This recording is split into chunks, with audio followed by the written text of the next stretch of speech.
Salut à tous et à toutes. Je suis Neymatou Sakandé, je suis communicatrice de formation également blogistique.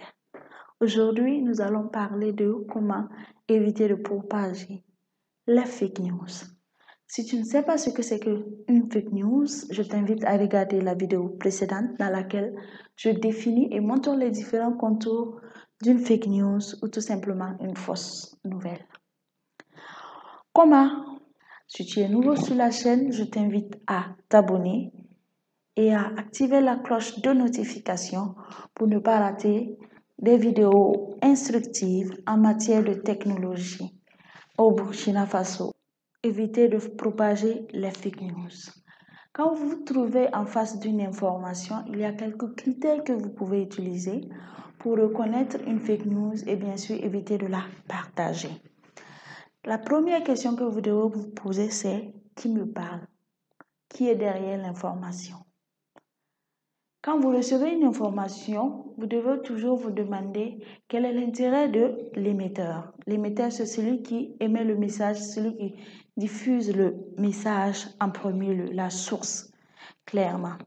Quand on prend le cas, par exemple, des campagnes électorales, où souvent nous avons des informations chaudes qui viennent d'un camp à l'endroit d'un camp adverse, d'un autre camp adverse, il n'est pas rare, il n'est pas compliqué de comprendre que quand bien même les informations relayées sont vraies, quel est l'intérêt de ces camps par exemple? Quand on prend le cas de souvent les achats de conscience ou de corruption qui sont dénoncés par un camp A venant du camp B, il n'est pas rare, il n'est pas compliqué de comprendre l'intérêt du camp A vis-à-vis du camp B. Également, une autre question que vous devez, une autre attitude que vous devez avoir, c'est celle de remonter la source. Bien sûr, pour connaître l'intérêt qui peut animer la diffusion d'une fausse information, il vous faut connaître la source. Également, en remontant la source à travers les différentes recherches, que ce soit sur les moteurs de recherche ou dans les barres de recherche des réseaux sociaux, cela va vous permettre de croiser les sources.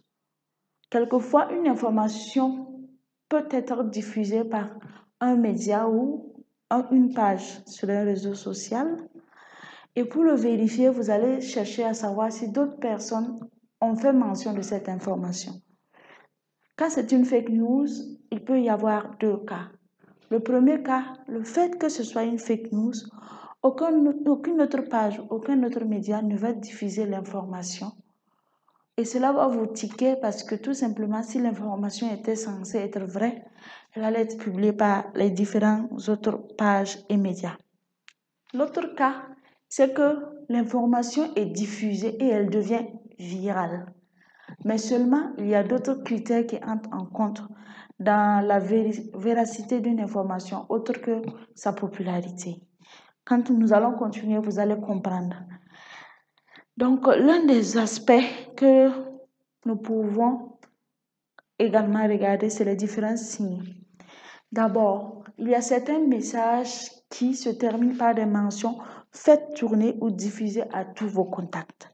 Ce genre de messages sont généralement rendent assez compliquées les choses. Vous pouvez diffuser les informations en bonne foi et en toute quiétude pour le plus souvent informer vos contacts. Mais généralement, ces informations qui contiennent ces mentions sont des fake news et je vous explique pourquoi. Je vous explique comment reconnaître si c'est une fake news ou si c'est une information ordinaire. D'abord, vous devez regarder trois éléments. Le premier élément, c'est l'espace géographique de l'information. Une information peut être vraie pour des gens, par exemple, au Nigeria et ne pas être valable pour des gens au Burkina. Donc, quand vous regardez dans le message texte et qu'il n'y a pas de zone géographique ou que la zone géographique ne correspond pas à la vôtre, je vous conseille de ne pas partager. Également, il y a le deuxième aspect de la date.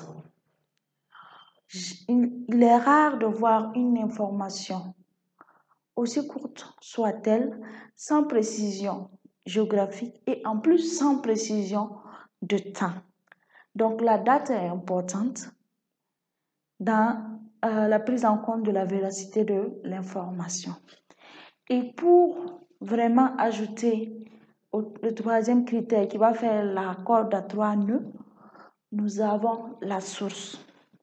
Une information peut passer sans situation géographique, soit par erreur, peut passer sans date, parce que sur le réseau social ou le service instantané de messagerie sur lequel nous l'avons reçu, une partie de l'information a été retirée ou pas.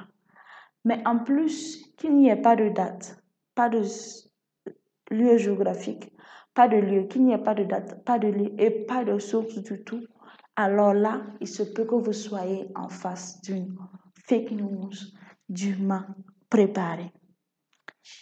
Bien sûr, ces différents cas n'illustrent pas d'autres formes de fake news qui sont bien datées, avec des lieux géographiques et même avec des sources, mais qui ne sont généralement pas les sources qui ont émis le message.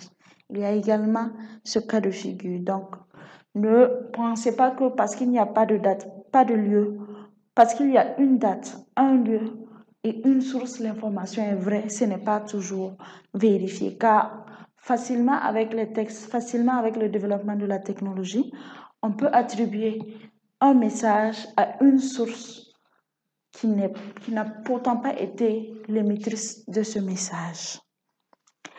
En ce qui concerne les images, oui, en effet, avec le développement des applications de retouche photo telles que Photoshop et toute la gamme d'applications qui ont les fonctionnalités similaires, il n'est pas de voir des montages photos qui sont faits quelquefois à des dessins malveillants.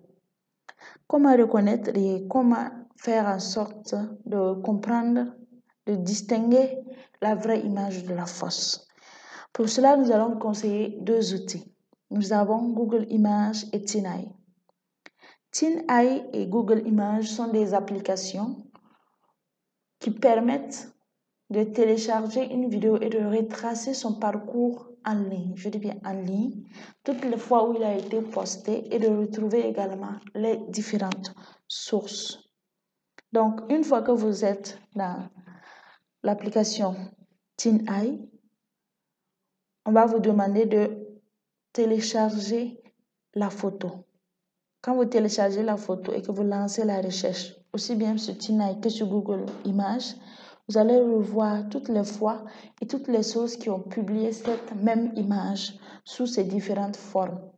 Malheureusement, cette version de vérification ne marche pas la plupart du temps pour ce qui est des captures d'écran.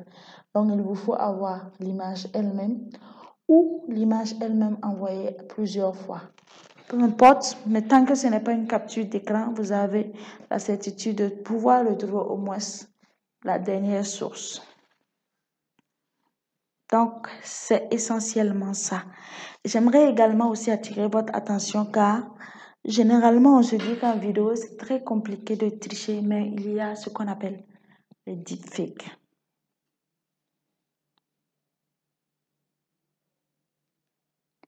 Les deepfakes, qui est un concept dont on va en parler dans la prochaine vidéo. En attendant, si la vidéo vous a plu, n'hésitez pas à laisser un pouce et à activer la cloche de notification. Et surtout, abonnez-vous pour ne pas rater des contenus instructifs en matière de technologie. Bye bye!